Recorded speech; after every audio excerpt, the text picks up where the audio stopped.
இந்திய விஞ்ஞானிகள் சிறிய ராக்கெட்டுகள் முதல் பிரம்மாண்டமான 100க்கும் மேற்பட்ட செயற்கைக்கோள்களை ஏவக்கூடிய ராக்கெட்டுகள் வரை செய்து விண்ணில் செலுத்தியிருக்காங்க. ஒரு மனிதனால் ஏவப்படும் ஏவுகணையிலிருந்து மிகப்பெரிய கண்டம் விட்டு கண்டம் பாயும் ஏவுகணைகள் எல்லாம் சோதிச்சு பார்த்திருக்கோம். இவ்வாறு ராக்கெட்டுகளை சோதிக்கும் பொழுது நொடி பொழுதுல அந்த ராக்கெட்டுடைய இன்ஜின் செயல்பட தொடங்கி பறக்குது. நம்ம தீபாவளி அப்போ பயன்படுத்துகின்ற ராக்கெட்டுகளுக்கு நம்ம தீயில நெருப்பு வைப்போம். இந்த ராக்கெட்டுகள் எவ்வாறு செயல்பட ஆரம்பிக்கும் என்பதை யோசிச்சு பார்த்துருக்கீங்களா?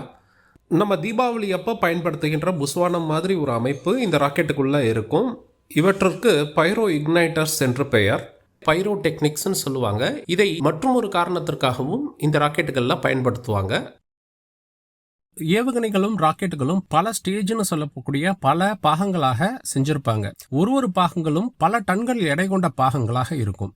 நம்மளுடைய வாகனங்கள்லேயே ஒரு பாகத்தையும் இன்னொரு பாகத்தையும் இணைப்பதற்கு போல்ட் மற்றும் நட்டுகளை யூஸ் பண்ணுகின்றோம். இவ்வாறு பல டன்கள் எடை கொண்ட பாகங்களை இணைப்பதற்கு ஃபாஸ்ட்னஸ் யூஸ் பண்ணியிருக்காங்க. அப்படி இருக்கும் பொழுது எவ்வாறு ஒரு ஸ்டேஜும் கிழண்டு கீழே விழுது அப்படின்னு யோசிச்சிருக்கீங்களா? இந்த வீடியோல தெளிவா எக்ஸ்பிளைன் பண்றோம் இது எவ்வாறு நடக்குது அப்படின்னு.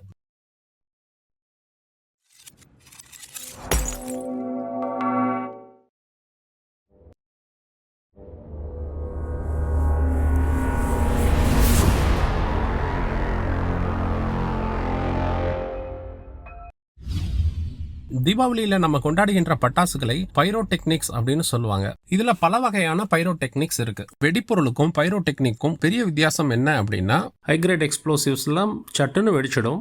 ஸ்பான்டேனியஸா, அதாவது உடனே முழுவதும் அந்த ரியாக்ஷன் முடிஞ்சிடும். ஆனா பைரோடெக்னிக்ஸ் கொஞ்சம் கொஞ்சமா அந்த ரியாக்ஷன் நடக்கும். அந்த ரியாக்ஷன் நடக்கும் பொழுது அதிகமான பொறி பறக்கக்கூடிய ரியாக்ஷனாக இருப்பதுதான் பைரோடெக்னிக்ஸ். புஸ்வானம், சங்கு சக்கரம், நம்ம பயன்படுத்துகின்ற பென்சில், கம்பி மத்தாப்பு போன்றவற்றையெல்லாம் நம்ம பைரோடெக்னிக்ஸ் அப்படின்னு சொல்லுவோம். ராக்கெட்டுகள்ல பல விஷயங்களுக்காக இந்த பைரோடெக்னிக் பயன்படுத்துறாங்க. ஒன்னு, அந்த ராக்கெட்டினுடைய இருக்கிற சாலிட் பூஸ்டரோ இல்ல லிக்விட் பூஸ்டரோ அதை ஸ்டார்ட் பண்றதுக்கு பைரோஸை பயன்படுத்துறாங்க. நம்ம நார்மல் தீபாவளி ராக்கெட்டை திரிய வச்சு கொளுத்துறோம். அப்படி கொளுத்தும் பொழுது அதுல உள்ள வெடிப்பொருள் தீப்பிடித்து எரிய ஆரம்பிக்குது. அப்போது அது பொறிகள் அதிகமாக வந்து வெளியில வேகமாக நியூட்டனின் 3ஆம் விதியின்படி மேல பறக்குது. அதே மாதிரிதான் இந்த PSLV, GSLV, அக்னி போன்ற ராக்கெட்டுகள் மற்றும் ஏவுகணைகளும். இவற்றுடைய சாலிட் பூஸ்டரை ஏதாவது ஒன்னு எரிவூட்டணும். அதற்கு பயன்படுத்துற பொருளுக்கு பேரு இக்னைட்டர். பல வகையான சாலிட் பூஸ்டர் இருக்கிறதுனால பல வகையான இக்னைட்டர்கள் இருக்கு. இந்த சாலிட் பூஸ்டர் ராக்கெட்டுகளில் உள்ள எரிபொருளுக்கு நடுவுல குழாய் வடிவத்துல ஒரு ஓட்டை இருக்கும். அந்த ஓட்டைக்குள்ள வேகமாக அதிக உஷ்ணத்துடன் கலந்த வாயு அனுப்புறது மூலம் அந்த எரிபொருளுக்கு நெருப்பு மூட்டலாம். அந்த எரிபொருள் அப்பொழுது இக்னைட் ஆயிடும். அதுக்கு பேர் இக்னிஷன் சொல்லுவாங்க. அந்த எரிபொருள் எரிய ஆரம்பிச்ச உடனே தொடர்ந்து அது எரிஞ்சு இந்த ராக்கெட்டுக்கு உந்து விசை கொடுக்கும். இவ்வாறு தான் சாலிட் பூஸ்டர் வேலை செய்யுது. இந்த சாலிட் பூஸ்டருக்கு இக்னைட் பண்றதற்கு பல இடங்கள்ல அந்த இக்னைட்டர் என்ற கருவியை வைக்கலாம். ஒன்னு அந்த த்ரோட் என்ற இடத்துல வைக்கலாம், ஹெட் என்ற இடத்துல வைக்கலாம். இல்ல ரொம்பவே சின்ன சாலிட் பூஸ்டர் அப்படின்னா ராக்கெட்டிலிருந்து இருந்து வெளியில வருகின்ற நாசல் கிட்ட கேப் மாதிரி வடிவத்துல வைக்கலாம். ரீடைனபிள் இக்னைட்டர் என்று சாலிட் பூஸ்டருக்கு உள்ளேயே மேல் பகுதியில் இருக்கும். அது பல ஓட்டைகள் கொண்ட ஒரு கலனாக இருக்கும். சிக்னல் வந்த உடனே அது எரிய ஆரம்பிச்சு அந்த ஓட்டைகள் வழியாக அதிகமான இந்த புஸ்வானம் எரிவது போன்று தீப்பிழம்புகள் மற்றும் உஷ்ணமான காற்றை அந்த சேம்பருக்குள்ள அனுப்பும். அதனால சாலிட் பூஸ்டர் எரியும். இந்த வகை பைரோக்கள் பல வகையான ஏவுகணைகள்ல பயன்படுத்துறாங்க. இந்த ரீடைனபிள் இக்னைட்டர்ல என்ன பிரச்சனை அப்படின்னா, இந்த இக்னைட்டர் அந்த கலனுக்குள்ளேயே இருக்கிறதுனால அதோடைய வெயிட்டையும் அந்த ராக்கெட் சுமந்து செல்லணும். இது சிறிய வகை ராக்கெட்டுகளுக்கு ஒரு டிஸ்அட்வான்டேஜாக இருக்கும். ஏன்னா இதை சுமந்து செல்வதால் ராக்கெட் சுமந்து செல்லும் எடை கொஞ்சம் குறையும். த்ராட் பேஸ்ட் இக்னைட்டர் அப்படிங்கிறது அந்த சாலிட் பூஸ்டருடைய பின்பகுதியில சின்னதா வச்சிருப்பாங்க. அடியிலிருந்து இது இக்னைட் ஆனோடனே ஒரு புஸ்வானம் மாதிரி அதோடைய மொத்த எரிகின்ற அந்த தீப்பிழம்பு மற்றும் அந்த வாயுவை அந்த சேம்பருக்குள்ள அடியிலிருந்து மேல தள்ளும். அப்படின்னும் போது அந்த சாலிட் பூஸ்டர் எரிய ஆரம்பிக்கும். சாலிட் பூஸ்டர் எரிய ஆரம்பிச்ச உடனே அதுல இருந்து உருவாகின்ற பிரஷர் மிச்ச மீதி இருக்கிற அந்த எரியாத அந்த இக்னைட்டரையும் வெளியில தள்ளிடும். இன்னொரு வகை நாசல் கேப் பேஸ்ட் இக்னைட்டர். இதுதான் பினாக்கா போன்ற சிறிய வகை மல்டிபிள் ராக்கெட் லான்ச்சர்ல எல்லாம் பயன்படுத்தப்படுகிறது. இந்த கேப் பின்னாடி இருக்கிறதுனால இது இந்த இக்னைஷன் நடந்து முடிஞ்ச உடனே இந்த கேப்பை அந்த ராக்கெட் கீழே தள்ளிட்டு போயிடும். அப்படின்னும் போது இக்னைட்டருக்கான வெயிட்டையும் அந்த ராக்கெட் தூக்கிட்டு போகணும்னு அவசியம் இல்லை. இதுல continuous multi point ignition system அப்படின்னு ஒரு அட்வான்ஸ்டு மெத்தடை நம்மளுடைய DRDO விஞ்ஞானிகள் உருவாக்கியிருக்காங்க. இது 2 மீட்டர் அளவிற்கான ஒரு வளையம் மாதிரி ஒரு இக்னைட்டர். இதனால என்ன ஆகும் அப்படின்னா இக்னைஷன் 100% உறுதி செய்யப்படும். 8 இடங்கள்ல சார்ஜ் வச்சிருப்பாங்க. அந்த 8 இடங்களும் ஒரு வளையம் மாதிரி ஒரு குழாய்க்குள்ள நெருப்ப உள்ள தள்ளும். அப்படின்னும் போது ஏதோ ஒரு வெடிப்பொருள் மின்சாரத்தால ஒர்க் பண்ணலன்னா கூட பாக்கி இருக்கிற வெடிப்பொருள்கள்ல இருந்து வருகின்ற இந்த வளையத்திற்குள்ள இருக்கும் பொழுது எல்லாமே வேலை செய்ய ஆரம்பிச்சிடும். அதனால கண்டிப்பா அது அதோட வேலையை செஞ்சிடும். இப்ப யாரும் போய் தீபாவளி பட்டாசு மாதிரி இதுல நெருப்பு வச்சு திரியெல்லாம் வைக்க முடியாது. அதற்கு பதில் ஒரு சிறிய மின்சாரத்தால் இயங்கக்கூடிய ஒரு டெட்டனேட்டரை யூஸ் பண்ணுவாங்க. அதை கம்ப்யூட்டரோட இணைத்துருவாங்க. இந்த கம்ப்யூட்டருக்கு தன்னிச்சையாக செயல்படும் ஆற்றல்கள்லாம் இருக்கும். கம்ப்யூட்டரோட இணைக்கப்பட்ட இந்த டெட்டனேட்டர் மின்சார சிக்னலை அந்த டெட்டனேட்டருக்குள்ள அனுப்புறதுனால அது இந்த இக்னைட்டருக்குள்ள இருக்கிற இந்த எரிபொருளை எரிய வைக்கும். அந்த இக்னைட்டருக்குள்ள எரிபொருள் ஒரு பைரோடெக்னிக் அடிப்படையில புஸ்வானம் மாதிரி அந்த சேம்பருக்குள்ள உஷ்ணமான வாயுவை தள்ளும். அந்த உஷ்ணமான வாயு அந்த சாலிட் பூஸ்டரை எரிய வைக்கும்.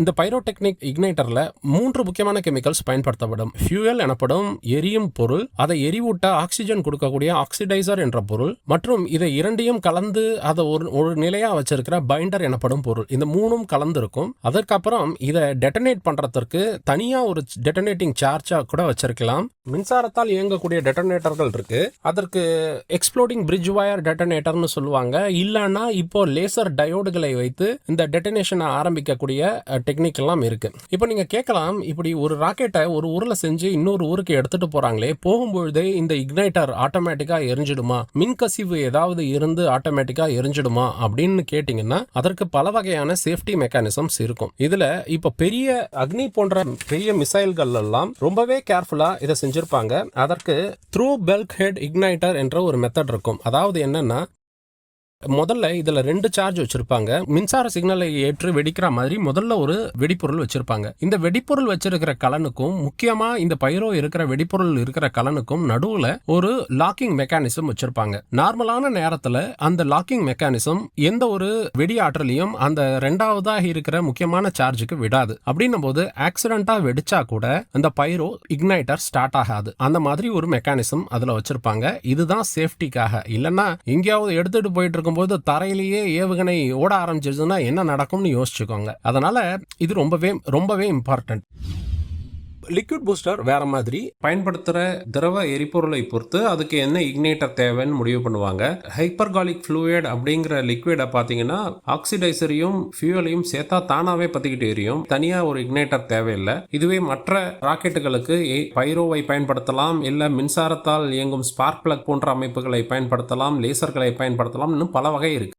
பைரோவை பொறுத்த வரைக்கும் வெளியில எரியும் பொழுது இந்த லிக்விட் வேகமாக வருகின்ற திரவ லிக்விட் அந்த நெருப்பின் மேல் பட்ட உடனே எரியும். ஒரு இக்னைட்டர் செய்யறது அப்படிங்கிறது ரொம்ப காம்ப்ளெக்ஸான ப்ராசஸ். DRDO மற்றும் ISRO இந்த 2 அமைப்புகளும் பல வகையான இக்னைட்டர்களை செஞ்சுட்டு வந்திருக்காங்க அவங்களுடைய ராக்கெட்டுகளுக்கு. ஏவுகணைகளும் ராக்கெட்டுகளும் பல ஸ்டேஜ்னு சொல்லக்கூடிய பல பாகங்களாக செஞ்சிருப்பாங்க. ஒரு பாகங்களும் பல டன்கள் எடை கொண்ட பாகங்களாக இருக்கும். நம்மளுடைய வாகனங்களிலேயே ஒரு பாகத்தையும் இன்னொரு பாகத்தையும் இணைப்பதற்கு போல்ட் மற்றும் நட்டுகளை யூஸ் பண்ணுகின்றோம். இவ்வாறு பல டன்கள் எடை கொண்ட பாகங்களை இணைப்பதற்கு ஃபாஸ்ட்னஸ் யூஸ் பண்ணியிருக்காங்க. இந்த நட்டு போல்ட்டுகளுக்குள்ள பைரோ கெமிக்கல்ஸ் இருக்கும். இந்த பைரோ கெமிக்கல்ஸை மின்சார சிக்னல் அனுப்புவதன் மூலம் அதில் உள்ள இருக்கிற டெட்டனேட்டரை வெடிக்க வைப்பதன் மூலம் அதில் உள்ள பைரோ கெமிக்கல் எரிய ஆரம்பிக்கும். அந்த மெட்டல் பாகத்தையே உருக்கி அந்த இடத்துல அந்த பாகத்தை 2ஆக உடைச்சு விடும். இதை தான் பைரோ போல்ஸ் அப்படின்னு சொல்லுவாங்க, இல்ல எக்ஸ்ப்ளோசிவ் போல்ஸ் அப்படின்னு சொல்லுவாங்க. இது எக்ஸ்ப்ளோஷன் மாதிரி நடந்து வெடித்து இந்த பாகங்களை தனித்தனியே பிரிச்சு தள்ளி விடலாம், இல்ல ஒன்றின் பின் ஒன்றாக கழட்டி விடலாம். இதுல பல வகையான போல்ட்டுகள் இந்த ராக்கெட்டுகள்ல பயன்படுத்தப்படுகிறது. ஒரு ஸ்டேஜையும் கழட்டுவதற்கும் அந்த ஒரு ஸ்டேஜையும் இன்னொரு ஸ்டேஜையும் தள்ளி விடுவதற்கும் இந்த மாதிரி பயன்படுத்தப்படுகிறது. இதுல பல டெக்னிக்ஸ் இருக்கு. இதுல ஏதாவது ஒன்னு ஃபெயில் ஆயிடுச்சுனாலும் அந்த ராக்கெட் பாகங்கள் பிரியாம ராக்கெட் வீணாக போகும். உதாரணமா 2017 இந்த பேலோடு எனப்படும் சேட்டலைட் இருக்கும் அந்த கலனுடைய கதவுகள் திறக்காம போயிடுச்சு. அதனால என்ன ஆச்சுன்னா ராக்கெட் பேலோட ஏவுனாலும் அந்த மூடி திறக்காததுனால சேட்டலைட் கடல்ல விழுந்து வீணா போயிடுச்சு. இதற்கு என்ன என்ன காரணம்னு பார்த்தாங்கன்னா அந்த பேலோடு திறக்கிறதுக்கு யூஸ் பண்ண அந்த பைரோஸ் ஒர்க் ஆகல, அதனால அந்த பேலோட் செப்பரேட் ஆகல. அதனால யோசிச்சுக்கோங்க எந்த அளவுக்கு முக்கியம் இந்த ராக்கெட்டுகள்ல இந்த வகை பைரோஸ் அப்படின்றது. அதனால அதோடைய நம்பகத்தன்மையை 100% உறுதி செய்யணும்.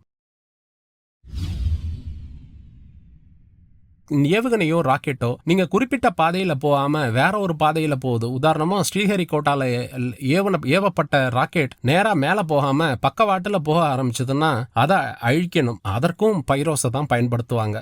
இதுக்கு பேர் செல்ஃப் டிஸ்ட்ரக்ஷன் அப்படின்னு சொல்லுவாங்க.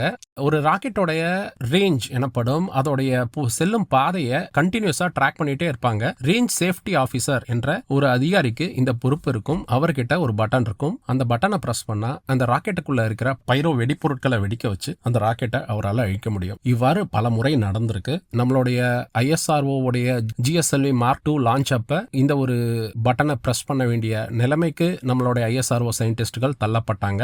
300 கோடி ரூபாய் மதிப்புள்ள ஒரு ராக்கெட்டை பலத்த கனமான இதயத்தோட தான் அவர் வெடிக்க வைப்பாரு. இருந்தாலும் மக்களை காப்பாற்ற வேண்டியது அவருடைய பொறுப்பு. அதனால அவர் அந்த பட்டனை பிரஸ் பண்ணுவாரு. அந்த ராக்கெட்டுக்குள்ள இருக்கிற அந்த பைரோஸ் வெடிக்கும். வெடித்ததனால் அந்த ராக்கெட் டிஸ்ட்ரக்ட் எனப்படும், வானிலேயே அழிக்கப்படும்.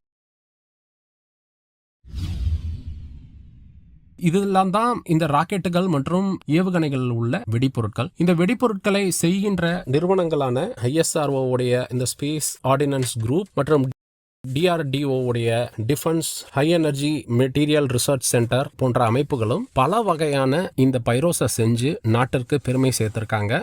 மீண்டும் அடுத்த வீடியோவில் பார்ப்போம். ஜெய்ஹிந்த். மீண்டும் அடுத்த வீடியோவில் ஒரு இன்ட்ரெஸ்டிங்கான டாபிக்ல சந்திப்போம். ஜெய்ஹிந்த்.